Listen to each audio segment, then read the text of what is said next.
George is looking so legit every single night. The Utah Jazz lose to the Boston Celtics, but the Jazz have something special in key. Let's talk about it. It's the Hoops Nerd Show.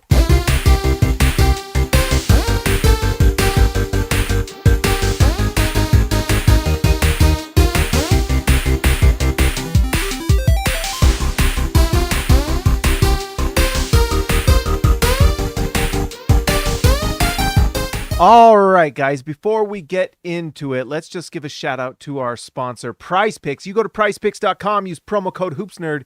You will have a blast. It's a lot of fun. Go look at what they're going over and under on Keyonte George, and you're basically going to pick the over at this point. He is going nuts every single night. The three-pointers are falling. He is figuring it out. Go to prizepicks.com. They will match up to $100 when you use promo code HoopsNerd. It's free money. $5, they give you $5 extra bucks. You want to go pick Keyonte George the over on three-pointers made? Go do it. They'll double your bet, basically. It's a lot of fun. I personally enjoy it. It's great. All right, let's see. Let's get to it. The Utah Jazz lost to the Boston Celtics, who are very, very good. They might be the second best team. I think right now the Denver Nuggets are probably the best team in the NBA just because, Nikola Jokic is unstoppable in a lot of ways. But this Boston Celtics team, minus a bunch of players, Kristaps doesn't play, Jaylen Brown doesn't play, and it didn't really matter because they just took care of Utah. But there's some, and we could talk about the Celtics a little bit. Tatum was awesome, 38 points. They have great depth. Drew Holiday is great, but I do want to say that Drew Holiday and Derek White are one of the best defensive backcourts in the NBA. And Keyonte George was phenomenal tonight. Once again, yes, is the defense not great? No, but he'll get better with time. I think he's actually better than you probably think, but the advanced numbers aren't super friendly. But Keyonte George did special things tonight. All right, let's just go through it. This might not be as long. I mean, the Utah Jazz are kind of doing a 2K sim to the end of the season, but there's still a lot of things to enjoy, and I hope we're not underappreciating what Keyonte George is doing. And I really hope we get Taylor Hendricks back soon. In fact, I need to tag the Jazz in some sort of tweet and say, hey, you said Taylor Hendricks would be looked at in 1 week, and we have not seen an update yet. Utah Jazz, don't lie to me. I write about it. I'm waiting. Give me the update. So anyways, Bryce Sensabaugh got 23 minutes tonight. He was mostly quiet tonight. 4 assists, 4 rebounds is nice to see, but he wasn't getting a lot of shots in general. This is a very good Boston Celtics defense. And he just looked a little rookie-ish out there. He did not get a lot of shots, and he's just going to need time as well. And maybe that's the overarching theme and what we're going to need to see next year for this team. I think we're definitely seeing a little bit of what that we're going to have next season for the Jazz. In fact, I need to maybe look at that with an article and a video, because I think what we're seeing the team doing now is also what we're going to see the team doing next season. We saw a lot this season, a lot of carryover from last season, except for the addition of what was it, John Collins, who they got from Atlanta. But a lot of the, there wasn't a lot of free agency pickups that were big-time signings. There wasn't a lot of big-time trades, outside of John Collins for a second-round pick. And so I think a lot of what we're seeing now is what we're going to see next year. We are kind of just seeing the plan unfold. And I know some people think, oh, the Jazz are rudderless. No, I think they're definitely... In fact, let's talk about that a little bit tonight. I think we've talked about it before, but I believe, I don't know, everyone watches this show every night. If you do, I love you. If not, if you do watch it every night, you're a hoops nerd and I love you forever. But if you don't, that's why I'm going to repeat some of these things just to make sure it's very clear to people what's going on with the Utah Jazz. Gabriel Bodley, member for 12 months. That's a year, baby. JC and Kess make me sad, but that's old news. Yeah, we've been kind of talking about Kessler this year. I know people were, me included, very, very, very excited about Kessler this season. It's why I thought the Jazz would be a potential playoff contender. And Kessler has been not great this year. I think he's getting traded, to be honest. Why, I guess it depends on what happens in the draft and what the Jazz have in the draft, but Kessler has not really I mean, has he really shown that he is a future cornerstone? I think he's shown he's a rotation player in the NBA. Even this year where he's been just a little bit underwhelming and not, not very forceful and dominant like he was last year, he's still a rotation player in the NBA, and I think there's a lot of teams that would love to bet on him getting better, and that's why the Jazz, if they're going to trade him, are going to get something nice. Or they might just keep him, because someone like that who's proven what they can do is not someone you want to give away just for nothing. So unless the Jazz get a nice offer, they're not trading him. But if they get a nice offer, I would not be surprised. So Luka Samanic played 14 minutes tonight, 7 points. He did have that one drive and dunk on Jason Tatum, which was kind of like, oh, okay. 50% from the field. He knocked down the 1-3 he took, but he only played 14 minutes. Sorry. And I think that was because the Jazz wanted to give a chance to Micah Potter, who was perfect from the field. 3 for 3 from the field, 2 for 2 from 3. And he was awesome. The Jazz just had a stint in the fourth quarter, and I don't know if they would have won this game anyway, but they had that 6-minute stretch in the fourth quarter where they could not score, literally, and just go, like, the Celtics went on a 20-0 run, and that was basically the game. But Utah played pretty well in this one, enough to keep up. John Collins didn't have a great shooting night from the field, but he did shoot the three pretty well. Nice to see. 10 points, 4 rebounds. He played just 29 minutes tonight, which actually makes me wonder, are the Jazz playing tomorrow? I don't believe so, but let me just double check to be sure. Today is the 12th. Let's see, 3/12. Oh, no, the Jazz don't play for 3 days. Man, oh, man. Well, that gives me time to get up other stuff for you guys. So, anyways, 29 minutes for John Collins. This was a little bit of one of her, at least statistically, one of his worst nights. Not super impactful from him, but you know what? This Jazz team, I think, kind of knows that the playoffs are kind of out of reach at this point. And so guys like John Collins may not be doing everything to just, get injured or whatever. I don't know. It's going to be interesting. But every time we see effort from this team, we should appreciate it. Colin Sexton, we've kind of had a regression from Colin Sexton recently, but then you look at the numbers and he's 20 points, 7 rebounds, 5 assists. He just puts up numbers. It's pretty impressive, his ability to get up stats every night. And some of the nights they're not that great, but I mean, consistently seeing things like this, 7 rebounds, 5 assists at his size is really impressive. He's just a guy that, we talked about that just now. Like, there's going to be guys that aren't going to go as hard because they don't want to get injured, stuff like that, knowing that the playoffs are getting harder to attain. Well, Colin Sexton goes out and he gives his all every single night. Maybe defensively, not quite so much. And in all honesty, him being 6 foot, 6'1", whatever he is at the shooting guard, he's just always at a disadvantage. It's just tough. But I tell you what, this backcourt of Sexton and George, to do what they did tonight with this efficiency, pretty impressive stuff. This is against Derek White and Drew Holiday, probably the best defensive backcourt in the NBA, if not one of, pretty impressive for them to score like that. Now, the Jazz can't defend for anything.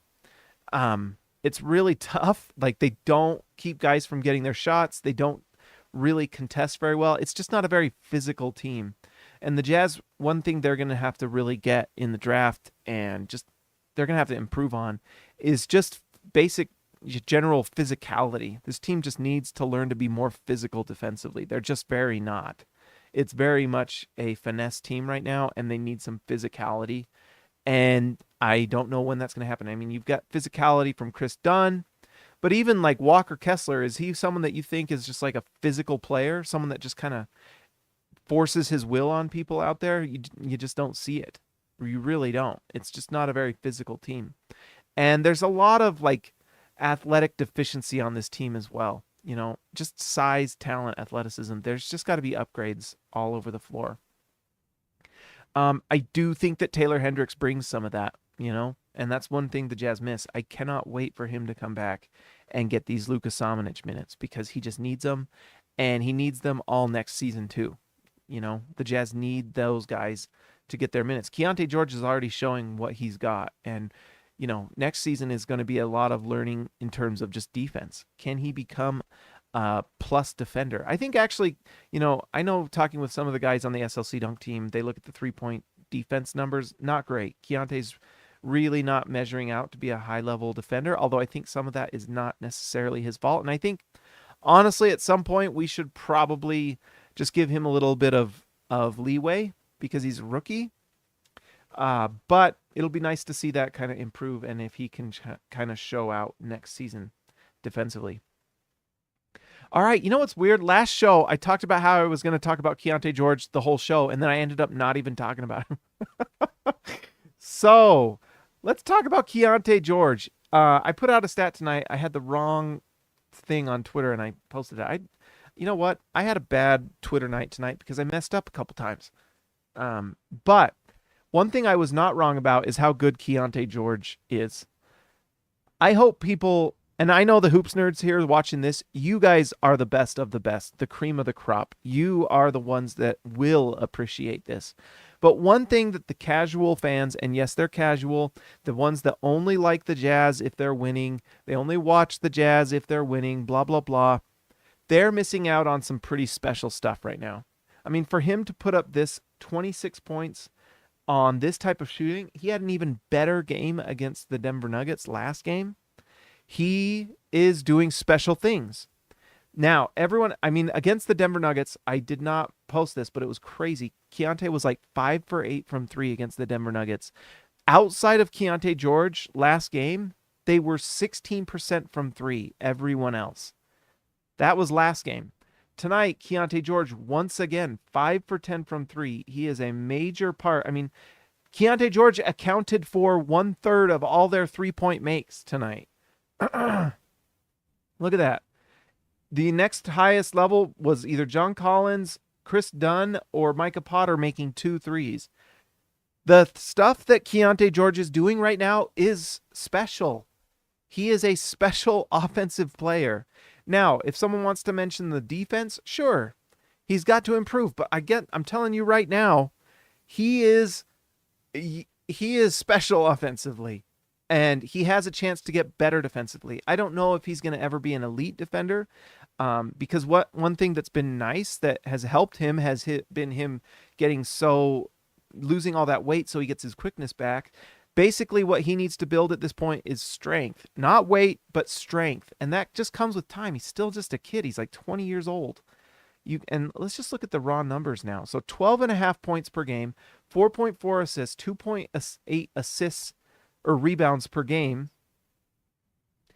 And he's doing this, let's see, while shooting now 36% from 3 for the season. That is absolutely bonkers. He is a 40% field goal percentage shooter. This will go up. It's just truly fantastic what he's doing. This three-point shooting is special, and half of these are like pull-up threes. You know, I just think that the casual fans who don't watch unless the Jazz are winning, and by the way, I actually have a soft spot in my heart for the older casual fans who grew up or, fell in love with Karl Malone and John Stockton because it was a special, special era.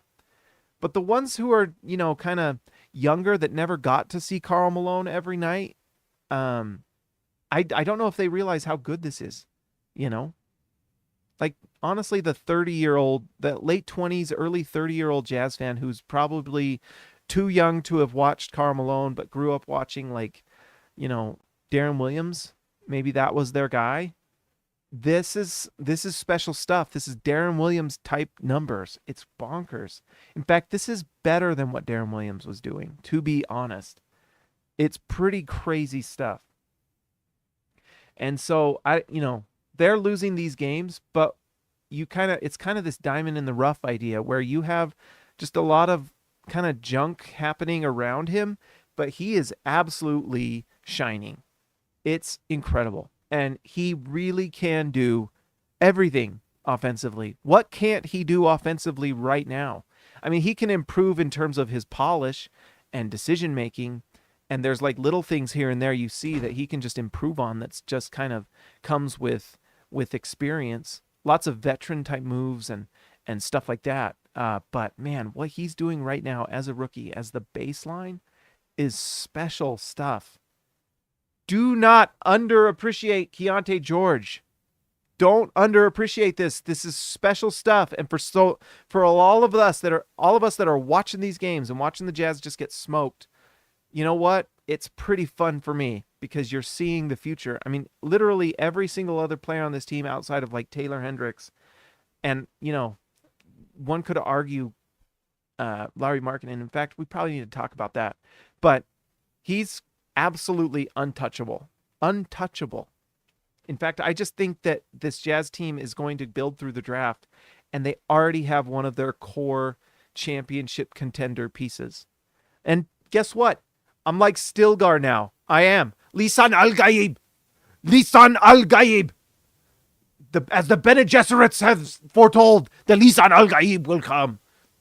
And maybe Keyonte George is the John the Baptist that is ringing the bell, the great prophet that would come, foretelling of the one that will come, and his name is possibly Cooper Flagg. But anyways, whatever Keyonte George is, right now, he is special. He's special. Capital S, special. And he has a chance to be an all-star player, 100%. You don't, and this was against, by the way, this was against the Denver Nuggets, reigning champions, and now the Boston Celtics. They, you look at their defensive numbers, they're top, I think they're number 2 defense in the NBA. And part of that is because of Derek White and Drew Holiday, and Keyonte George does this against those two. It is special stuff. It is special stuff. And so the Jazz have the guy. He has absolutely all the tools. Now, is he like, is he Anthony Edwards where he's got that huge size and just physical dominance and he can also lock people down defensively? No, but he for sure has the offensive prowess to do some special things with this team. And imagine what he can do if you put him next to another superstar on the floor.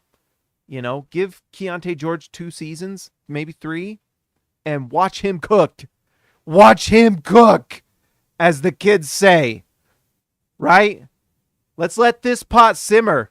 We got the ingredients now. At least we got the core. We got the meat. We got the beef. We got that beef. That beef's now cut. It's in the crock pot. We're adding some stock now. We got to add more ingredients, okay? But we need more. We need more ingredients to this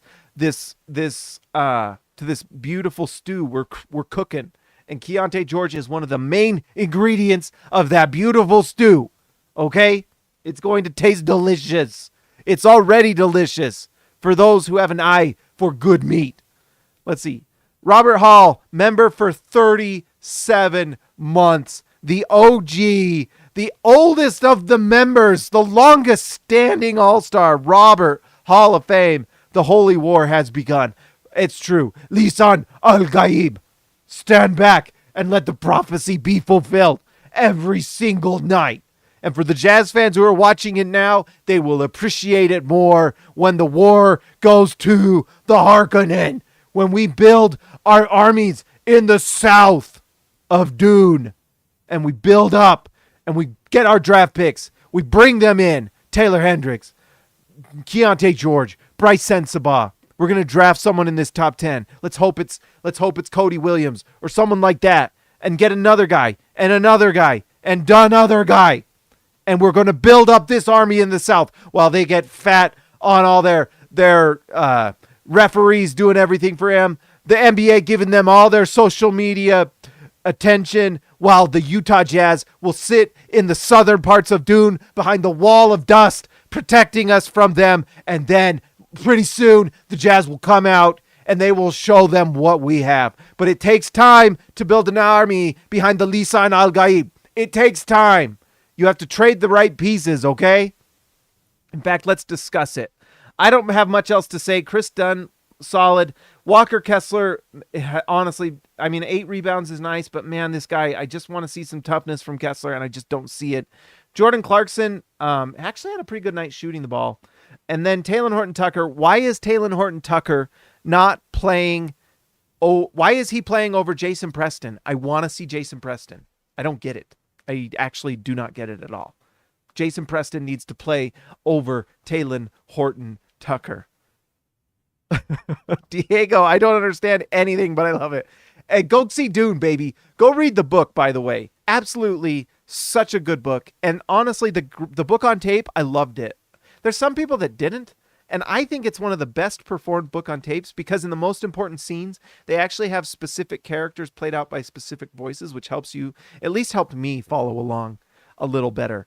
When Paul Atreides' dad is assassinated, oh, no spoilers, but I guess now you know it's coming. But he's betrayed. I won't tell you by who. Once that betrayal happens, that book just takes off. It's so freaking good. And the movie's good too. But I recommend the book because it's definitely very good. All right, so we're building the Jazz in the southern parts of Dune. They've just got to keep building. And, I know, and I've had many talks with people about this, about what the Jazz should have done last year. We had, obviously there were fans that wanted to add to it. And, I think some fans kind of treat the Jazz and the NBA like it's college basketball or not college basketball, like college football or the NFL. We just went through NFL free agency opening, any of you who follow the NFL and all these teams filling specific needs. The thing about NFL free agency that's different than the NBA is that there's 22 players that play for NFL football teams on offense and defense, right? And you can fill, and I think I've talked about this on before, so sorry if I'm just repeating myself, but you want to know a great podcast to go listen to, really interesting in terms of basketball, is, what's his name? Dang it. I already forgot. Malcolm Gladwell. And he talks about team building, the difference between building an NBA team and he talks about building a soccer team, but I think it works for football.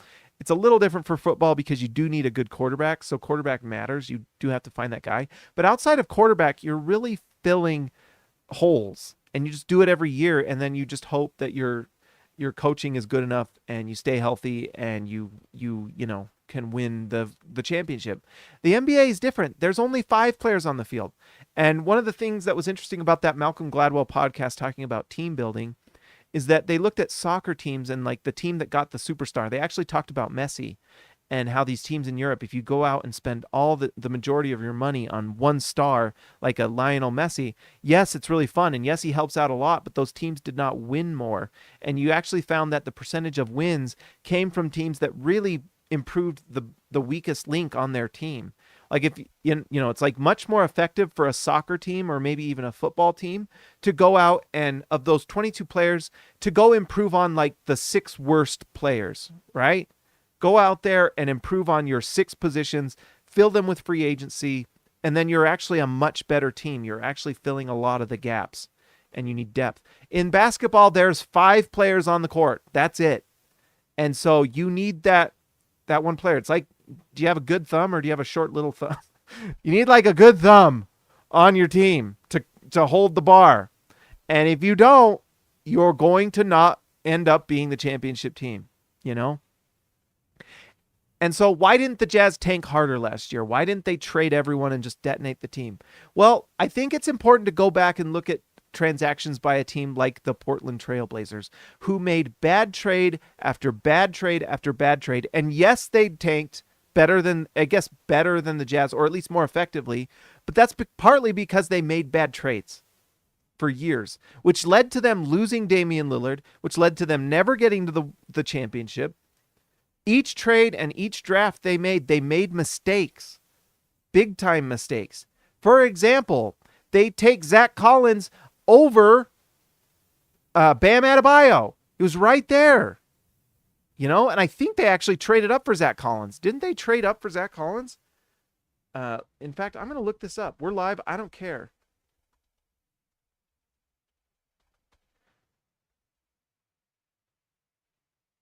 Okay. Zach Collins arrived in Rip City in the 2017 NBA draft via trade with the Sacramento Kings. The Blazers shipped picks number 15 and 20 to Sacramento in exchange for the rights to Collins.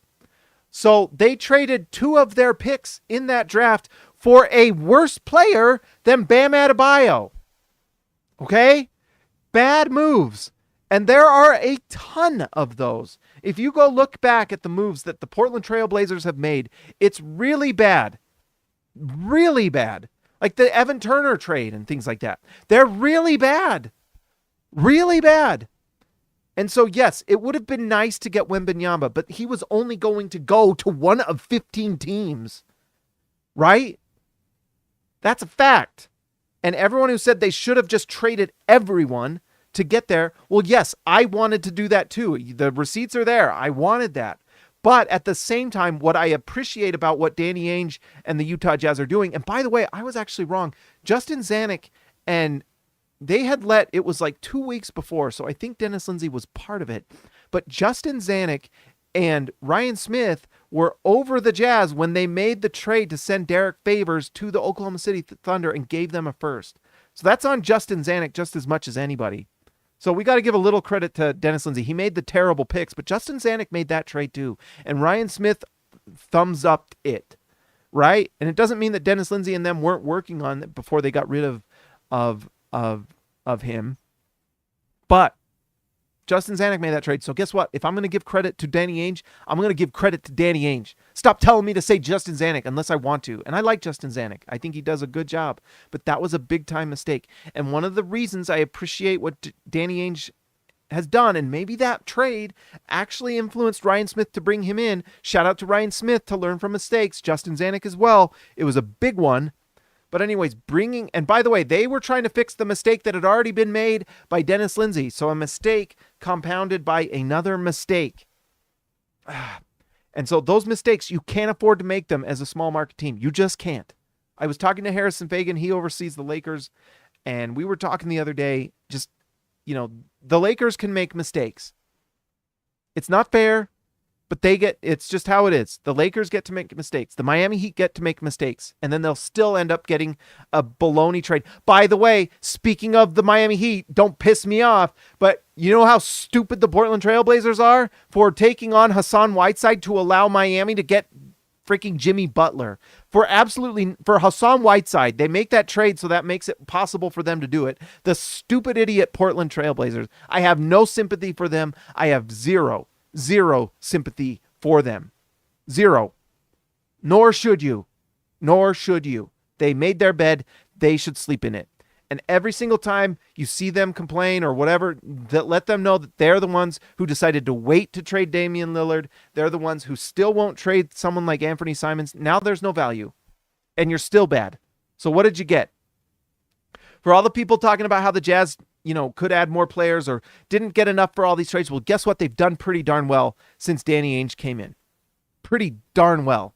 And the thing that matters, and this is the point of this, not to just rag on the Portland Trailblazers, but Danny Ainge has not made a trade that didn't get at least satisfactory value for their players, if not insane value. When you consider what they got for Rudy Gobert, when you consider what they got for Donovan Mitchell, they had no other choice. There was no other choice, and we cannot forget these things.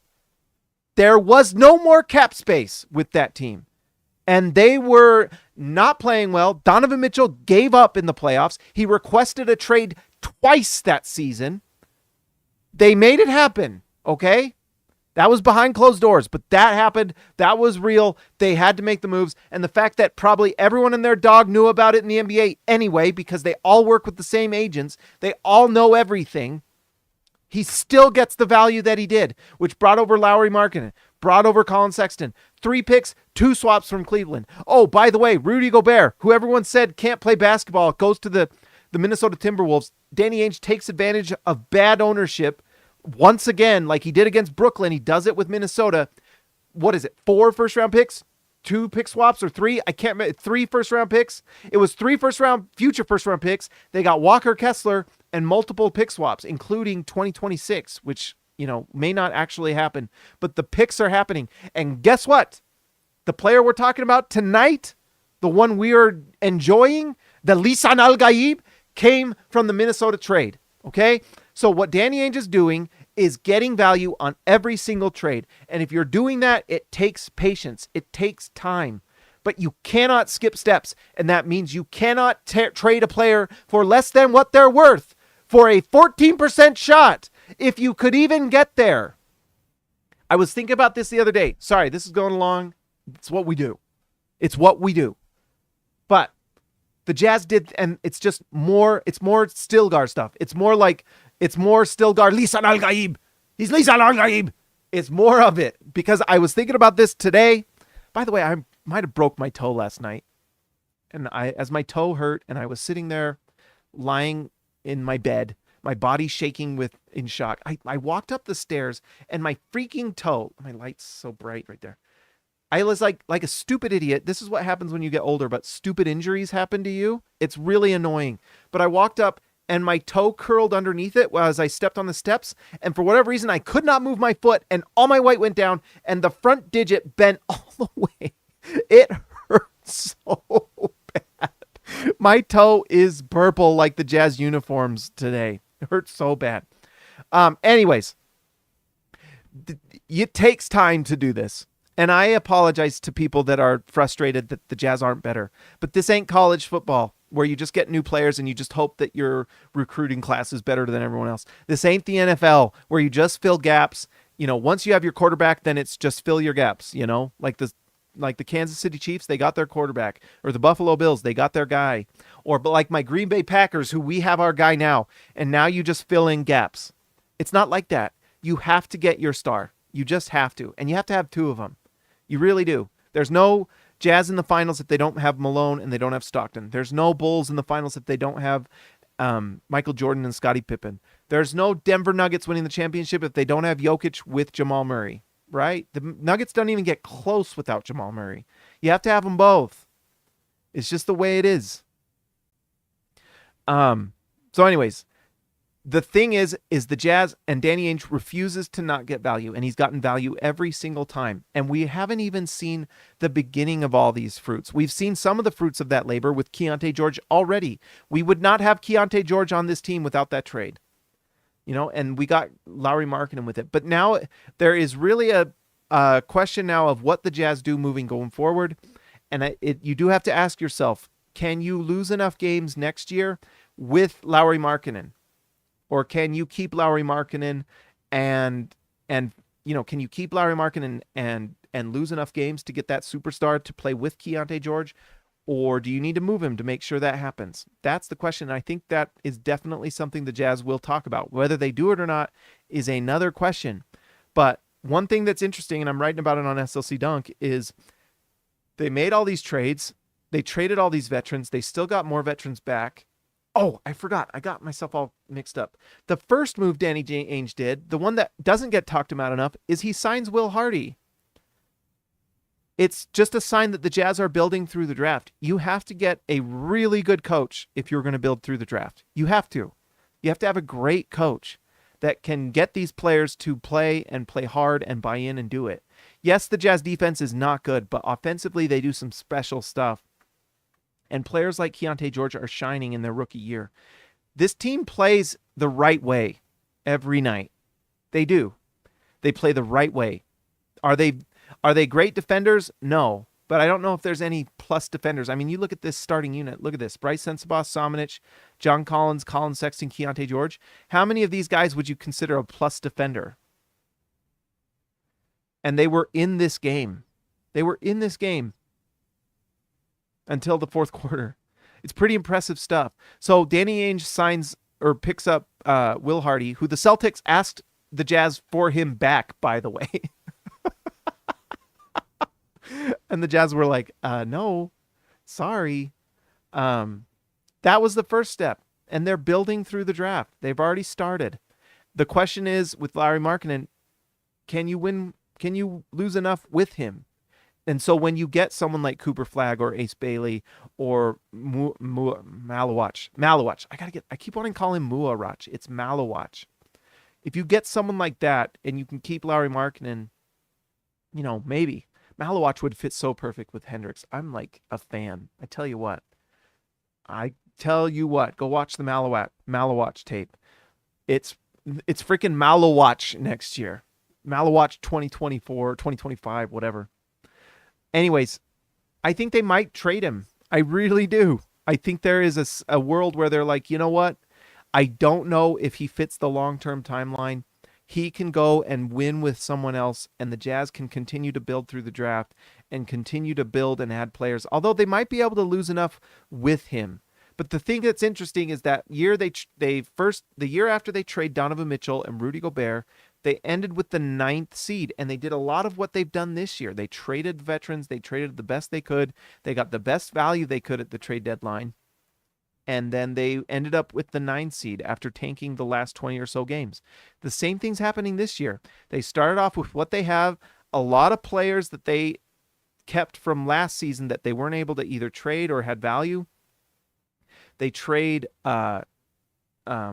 Kelly Olynyk. They traded, actually, I was pretty surprised they traded Ochai Agbaji, but he hasn't looked any much different with the Raptors than he did with Utah. And they traded the Italian stallion, Fontecchio, and they have now 3 picks in this draft. I think they're going to make those picks, and I think they're going to play them. It's a long game. Like Robert Hall, $9.99. I really appreciate it, man. I definitely think there's a long game. I don't think the plan was Lauri Markkanen being that good. So from average user perspective, it seems like rebuild isn't working. My hunch is he's traded for a longer game. That's the thing. That's the question, Robert Hall. And by the way, $9.99 is incredibly generous. I appreciate it so much. But I think we are seeing a long game. In fact, everything the Jazz say suggests that. There is not a point where, yes, we see some rumors about the Jazz and what was his name in the Atlanta, DeJounte Murray and things like that. But those were, according to Tony Jones, kind of overblown.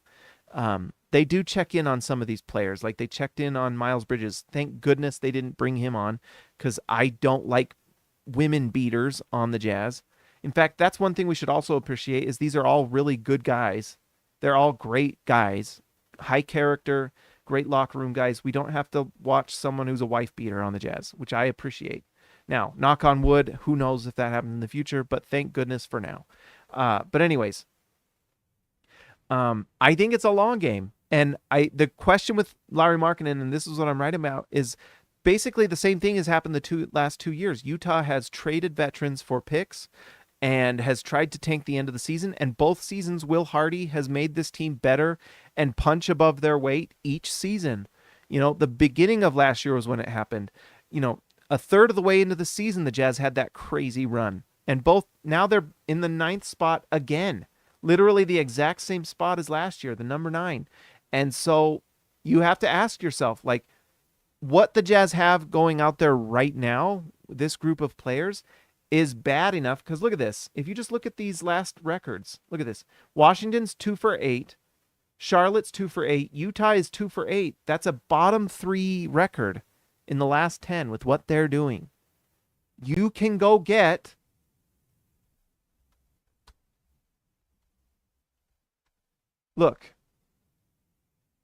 you can go get one of these guys. Cooper Flagg is the dude. It's like, it doesn't matter. Go look it up. Flagg has become the most dominant force in high school basketball after reclassifying. He's the odds-on favorite to be the top pick.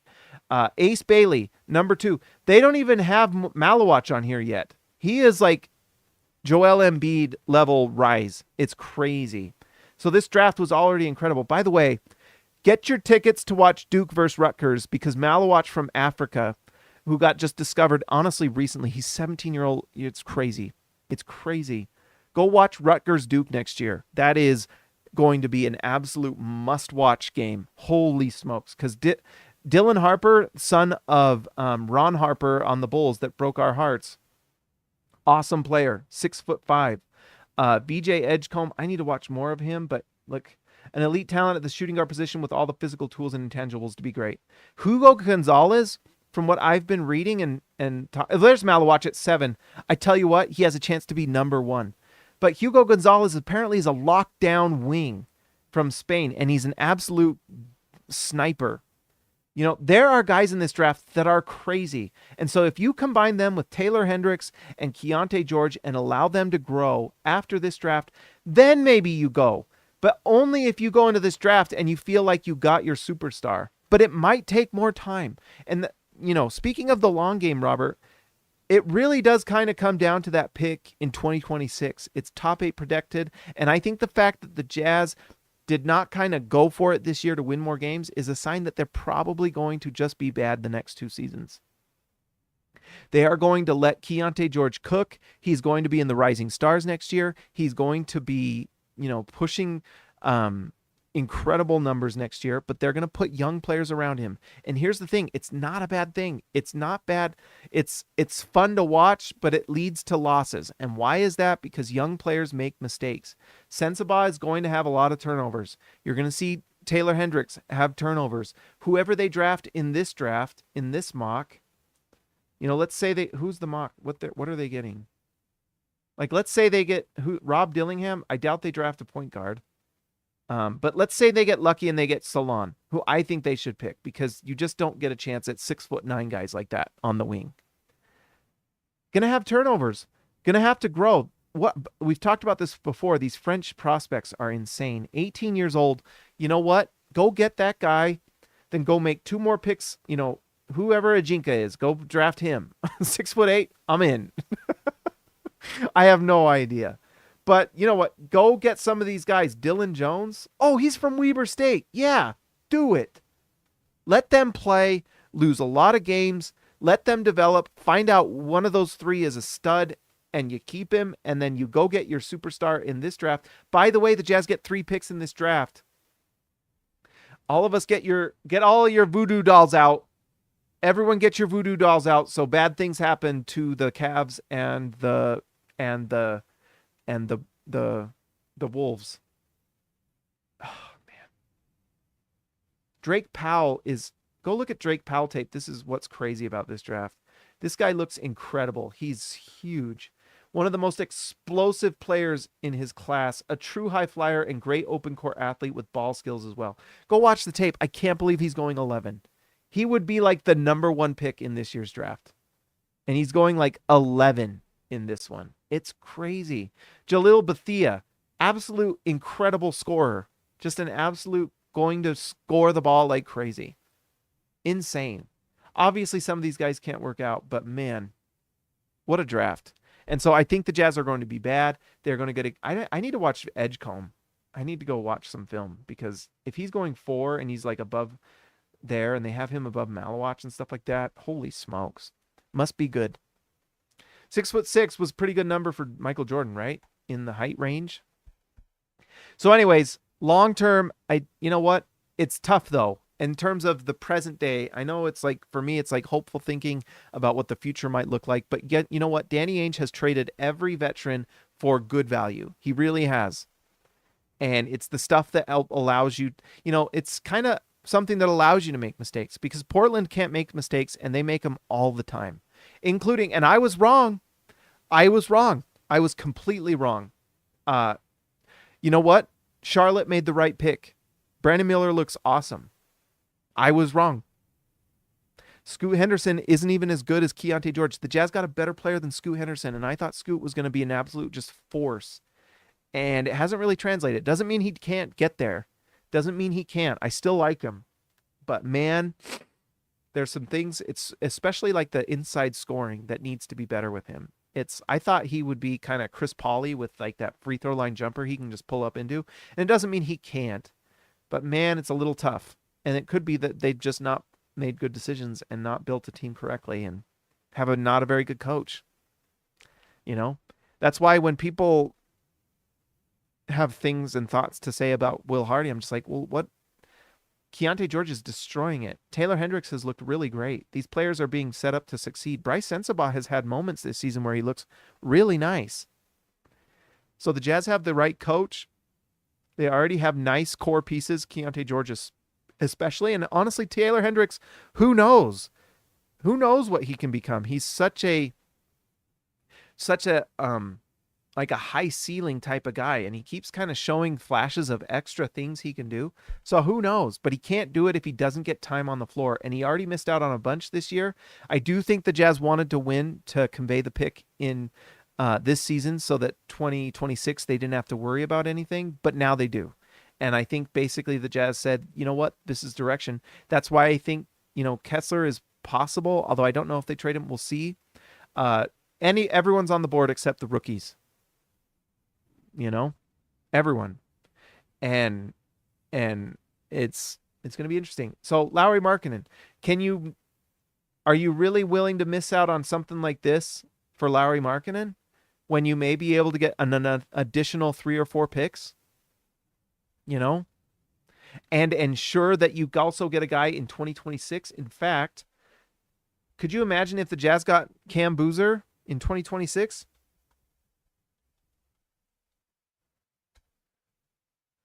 Look at this. Cameron Boozer right there.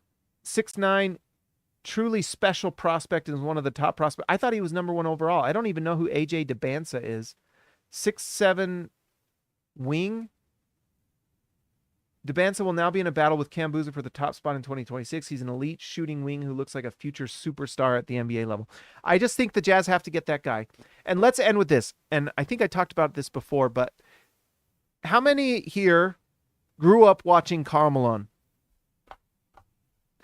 I did. And I tell you what, in some ways it was incredible. In some ways it was cruel because we didn't know what we had. We truly didn't appreciate what he was and what we had. And the fact that you had an all-NBA point guard getting him the ball in John Stockton, we didn't know. He was so good. He was a literal MVP. And every single night, he crushed people. You know, it feels like I'm talking about like a story from legends or scripture or something from back in the day, an ancient ancestor that we talk about. He was truly stronger than all, and he crushed everyone, and he literally knocked people out with his elbows. They were so huge, and yet he was so strong. He also had the softest touch with his little fadeaway jumper, and going to the basket, he had incredible touch around the rim, while also being just an absolute force on the rebounds and defensively, a wall that could not be brought down. He was unbelievable. And every single night, he just crushed people. He got his 25 and 12 every night. Every night, without question. And, you know, John Stockton threw him the ball, all NBA point guard, every night. Every night he got his 10 to 12 assists, every single night. And it was impressive every single game.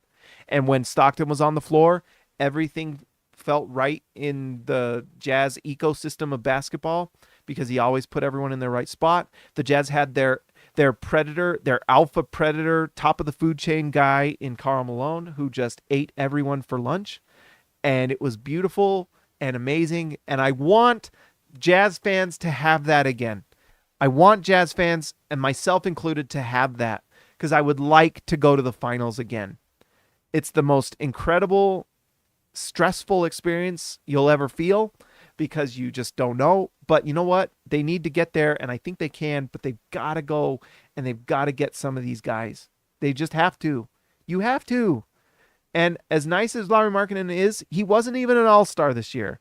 And by the way, the Jazz did everything they could to get it for him. But he didn't. He regressed a little bit. And so he's a nice player, but I don't think you should put your championship hopes on hold for Lauri Markkanen. You know? Yes, the Jazz, if they had Lauri Markkanen playing right now, and if they had, you know, Taylor Hendricks, maybe they play kind of a certain level, but it's not good enough. And is it really something you want to make sure you have for, I mean, are you kidding? Is that really what we want, is to just be a bottom feeder team in the playoffs every year? Not me. I want to be a championship contender. And all you need to do that is get that guy. And with a front office that is led by Danny Ainge, they make the right choices. They don't ever make a decision without getting the best value possible. They don't wait. They get the best value. And so that maybe means Lauri Markkanen rests a lot next year if he's all in. It sounds like he wants to stay in Utah, which is great, but then that means you have to be on board with the plan. Gone are the days of doing things to just make stars happy. Do you remember when the Jazz signed Eric Paschall just to make Donovan Mitchell happy? Who, by the way, is not an MVP candidate, not an MVP caliber guy. Remember that? That was weird. We should not be doing moves like that. What you do is you make moves to win. That's what you do. And that's what the Jazz have been doing for 2 years, and they're going to continue to do it. Now, maybe they'd make a mistake. Maybe they do something that makes me really mad. But right now it looks like that's the direction they're going, and I honestly applaud them for it. Because a lot of Jazz fans who never saw Karl Malone play live, you know, don't realize what that's like and how big a deal that is. It's a big deal to have that guy. It's just absolutely a different level of enjoyment. It just is, you know? So, anyways, that's what I want for this Jazz team. I want to have another Karl Malone for this Jazz team, and they can get it. And who knows, maybe they get a guy in this draft. Maybe, you know, maybe one of these 10 guys is actually that dude. I tell you what, if they go number 1, I bet they do pick Alexander Sarr. Just because that's the style they want to play, as a spread floor. And that guy defends. He was out for injury, and he came back, and he's been playing in the playoffs for them at Perth or whatever, and he is just like blocking everything. He's only 217 pounds at 7'1", so he is skinny. But the guy, look at that, 3.1 blocks per game. He can spread the floor a little bit. Really nice. So there's there's players on here that I think are rotation level players, but I don't think you're going to get anyone that's like that guy. And that's why I think 2025 and 2026 really matter. Man, it would be cool if Cam Boozer came to Utah. KG10 to TH5, you would be DW you'd be KG to CB, right? Cam Boozer, just not Carlos, his son. Cam Boozer is Carlos Boozer's son. And I tell you what, Carlos Boozer's probably more than happy to have his son come play for the Jazz and has a lot of nice things to say about Utah. So, all right, well, is that enough blathering for the night? Let's see. Let's bring this over. Do I have it up? No. What we really need to do is give a shout out to the All-Stars. Oh, by the way, we also got to look at our lottery. If the lottery was today, what would happen? Last time the Jazz won when we made the pick. So, let's see what happens for the Utah Jazz if the draft was today. All right, guys. If it's lottery night, the Jazz are sitting at 9. I actually think, by the way, Brooklyn won again. Let's see. Brooklyn won, and they owned the Rockets pick, so it's really nice. So if the Jazz can just get to 8, they might be able to get Salon. Let's see what happens if it was today. Boom! The Jazz jump again! Although they take Rob Dillingham, no thank you. I would rather have Cody Williams, please. Can guard 1 through 4. I love that kid. I know that one, I forgot her name. She writes for Yahoo. She actually lives in Utah. She has Cody Williams as her number 1 prospect, and I have a hard time disagreeing. When you have a 6'8" elite defensive prospect that can shoot the 3, I mean, are you kidding? I don't know. I would like that guy on the Jazz. Anyways, let's give a shout out to our All-Stars tonight. Thank you guys for being a part of the show every single night. All right, let's give a shout out to the Tim Protector Robot, Nathan Butnett Burkhart, the Dirty Jazz Car Wash Channel, Fly Eagles Fly, Platinum Eagles, The Real Deal, Lars Jarvin, and Just Buckets, JB, Baby Elliott Matson, Christian House Money to Haas, The Outlaw, Jesse James Nelson, Ezekiel Racibe, the man from down under, See ya, Lexa Later, Built Ford Tough, Alexander Tufts, Jorge Arrizaga, Mimigo de Abajo, Jordan the Goat Besterol, TGD Total Game Domination, Tyson Price, The Price is Right, Austin R. Grant, Editor Extraordinaire, KG10 to TH5, possibly KG to CB in the future, I hope. Patrick Kubo, the Connoisseur, and Robert, Hall of Fame. Guys, like and subscribe to the channel if you haven't already. I will talk to you next